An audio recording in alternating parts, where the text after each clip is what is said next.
hasieran euskan espektatibak berriro ere errepikatzen dut aurreko aldian bezala, sobrepasau al 33.000%, superpozik nago, batez ere prozesuarekin, ze badirudi garrantzi handia ematen zaiola eta ematen zaio azken erakustaldiari, ikuskizunari, eta oso ondo egon zen, eta oso ondo pasatu genuen, ikusleak posik zeuden, ikasle guztiak posik, ni posik, Koliseoko teknikari super jatorrak ere bai posik, kulturako pospolo oso posik ere bai, denok oso posik geunden, baina garrantzitsuena niretzako beti da prozesua.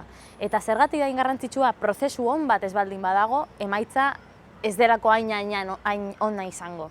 Eta bai, izan daiteke ere bai ona batzutan, baina niretzako prozesua da garrantzitsuena. Nik ikusi dut ikasleek hartu dutela segurtasuna beraiengan, konfidantza taldean, kohesioa ere bai sortu da talde guztietan, oso aberatsa izan da gainera adin desberdinak lanean ikustea, nik ere adin desberdinekin lan egitea, nola egin dezaketela nerabe batzuk eta heldu batzuk batera, lehenengo zan como bua, eta gero zan como ze ondo, eta orduan hori, nik uste eduki dugula konfidantza nik beraiengan, beraiek nigan, espazioan ere bai, eta proposatzen ziren teknika lanetan eta ariketetan.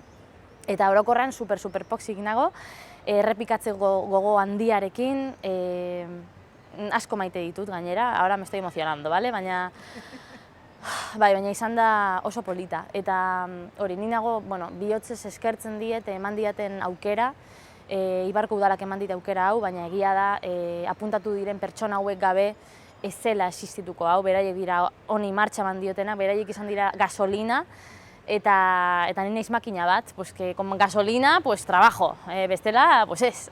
Eta hori, eta oso gustora egon naiz, oso pozik nago.